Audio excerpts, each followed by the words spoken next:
What if the most dangerous game wasn't just a game? In this chilling tale, a twisted host broadcasts deadly challenges on the dark web, forcing innocent people to fight for their lives while viewers pay to decide their fate. When a determined detective tries to stop him, he finds himself trapped in a deadly cat and mouse game. Will he save the victims, or will the host's dark web empire continue to grow? This is a story of obsession, revenge, and the terrifying power of the internet. Are you ready to dive into the darkness? Let's begin. The film begins with a dangerous game in which the host kidnapped and chair-bound a girl. Since she lost the game, she must die. He displayed this game on the dark web. The audience enjoyed this perilous game. Her performance entertained the audience.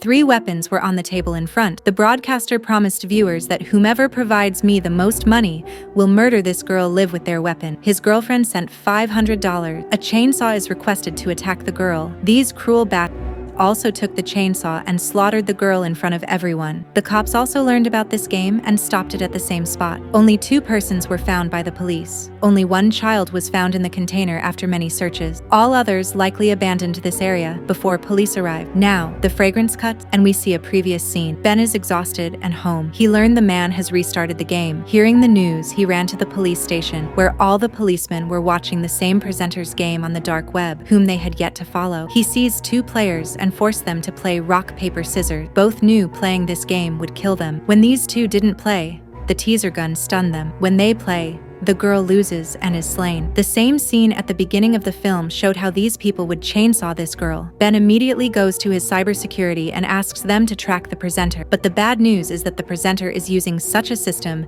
that even the police cannot track him. Every time his tracked location is wrong, he escapes and starts killing innocent people. The scene cuts to Katia, a new hire. She was helpful to clients, and Sophia, her co-worker, came to her. The scene ended here. Show presenter watched Katia full time. Along with Katia, he watched 3 others. He may have kidnapped these 3 to use as his victims. Ben is still watching that presenter's old show. After investigating the background people, he discovers that they were also taken, meaning the presenter killed everyone. He kidnapped them unlawfully. Katia was about to go home after the job, but Sophia stopped her. Sophia wanted to spend time with her on her first day at work. Katia replies, "I can't stop because my son and mom are waiting," but Sophia insisted she drink juice. Katia left after they talked. We saw the broadcaster warn his audience to keep vigilant. Katia halted somewhere empty. All attack Katia, knocking her out. After that, Katia is escorted there. Former show host's location. She's afraid when she wakes up. Before she can scream, a man pulls his face out of the sheet and instructs her to talk softly, and that if anyone makes noise, they shock him with a teaser pistol. Katia was frightened because her kid and mother were probably waiting. She asked him who tied us up. He later tells her he's unfamiliar with this. "I woke up after being kidnapped. I was stunned by a teaser gun as I spoke." Now the presenter has posted kidnapping videos on his account. Ben was furious and ordered his staff to find out where these folks worked and were kidnapped. Ben was terribly trapped. He found no hint to catch the presenter. An idea for solving the case comes to him. He visits a dark web prisoner he apprehended. This boy caught and killed a dark web user. He was adept at catching dark web users. On the show, Ben shows him kidnapping photos. He discusses the show, getting a prisoner to help him catch the presenter. But this youngster told Ben that this man was the strongest dark web man and could not be caught, shattering all his dreams. He says he must have known the cops were after him and keeps backups, so they can't capture him. After giving up, Ben went to his office to find that the presenter had kidnapped 2 more individuals and was killing innocent people. The police remained idle. The scene cuts to the presenter starting his second show. This time, his show included several contestants. He called Katia here, put a gun in front of her, and informed viewers that today's game will be exciting. 6 contestants and 1 bullet in this gun. The unlucky will die. The game begins with competitors advised to put the gun on their head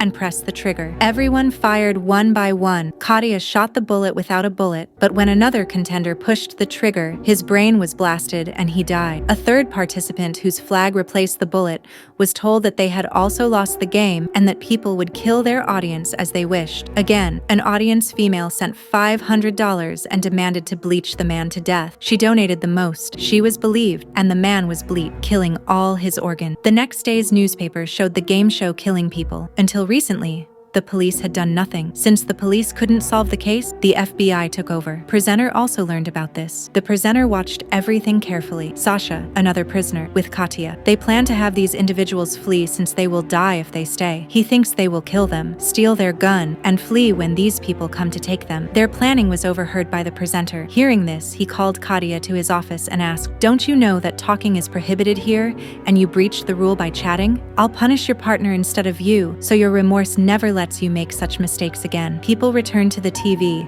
and the girl the presenter punished is whipped on her feet in front of everyone. Watching her writhe in misery, the audience is satisfied. Likes their program quickly. Even the FBI couldn't find them till then. Ben again seeks help from the prisoner. What does the gaming presenter want? The prisoner said he doesn't want anything, just to bug others and become famous. He wants to become renowned, so all oppressors like him can be happy. In a media conference, the FBI was ashamed and told the media that they had not been able to follow that man, but they would soon and catch him. The presenter listened intently to this news conference. Ben arrives at his house with a surprise. His wife had learned that a daughter was going to be born. Ben should have been thrilled, but he couldn't express it. He was overly involved in this situation. His wife began to suspect he was unhappy with his family and daughter. Again, the presenter shows a picture of 4 people and says he'll abduct them the next day. He was directly threatening the cops and giving them a chance to catch him. People the man sought to kidnap were instantly tracked by police. As soon as Ben arrived at work, the media encircled him. Once presenter watches Ben's footage, it surprises him that a regular cop is involved in this case. He learns that Ben's mother and sister were brutally murdered. Ben was on a quest to save innocent people to make up for his failure to save them. Finally, the presenter kidnapped those he threatened the day before. A young kid watched this show and assumed the show's characters wouldn't hurt her. The host advised her that if she entered this game, she would become a victim of the show and no longer a fan. She will be treated like everyone else here. He turned to the cameras and told them they would play a dodge game today, in which gamers hit the ball at each other and the rest must avoid it. Anyone hit by this ball would die. The game began, and many people lose when it's that small girl and an old man's time. The old guy throws the ball down and informs the presenter, "I have accepted defeat. I cannot hit that girl," which prompts the presenter to tell him that the game will not be played as he wishes. He placed a sharp wire in his shoe after finding it nearby. Many days pass with no show from the presenter. When his show airs after many days, all the police and FBI agents watched the show with Ben. After learning about Ben, the presenter kept using his name in the broadcast. He knew police were watching this show. Along with their viewers, he tells the cops the old guy disobeyed the regulation the day before, because of which both of them would die, but Ben can save one of them if he chooses who to kill. Everyone forbade Ben not to select, but then the presenter warned that if Ben doesn't choose, both of them will die. Ben hurriedly hit the Wayo number button to save one. The girl at the second number was shot and died when she touched the button. In the meantime, police found him. After visiting, he discovered the show was not happening there. The presenter laughed and told him that a game was played with him. "Reach my place," which was impossible because I gave you the erroneous location. This concludes the show. On the other side, the old guy, who blames himself for the child's death, has sharp wires connected to his feet. He commits suicide with their help. Once everyone sees the elderly man dead, everyone was sad. However, Ben was also grieving because he felt guilty for killing the innocent girl. He wanted out of this opulence and to act, so a parcel arrived at his gate just before he left for work. He knew the gift was sent by the presenter since he kept attempting to press Ben into this. The presenter meets Katya. Katya was told she may communicate to her small lion today, her death day. She was shocked to learn she called her son Small Lion. How did he know? She remembered telling her coworker this last time. Presenter took her own air and was questioned. "Who are you remembering?" Katya said, "I'm remembering my son and coworker." Ben remembered her past. She was investigated after one day at work, and if she complained about a colleague, Ben was tipped. Surely her coworker has evolved too. He immediately rushes to meet her coworker Sophia, who initially ignores him,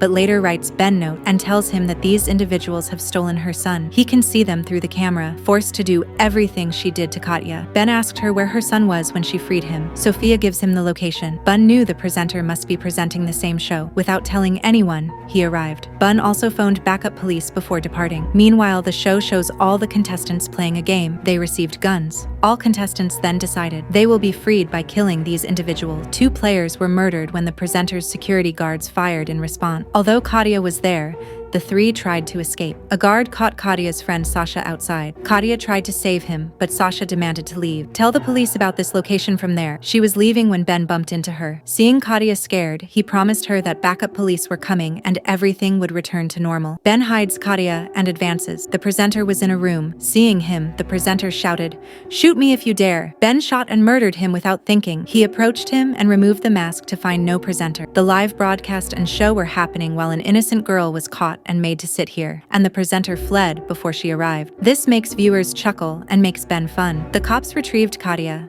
but no one else was there.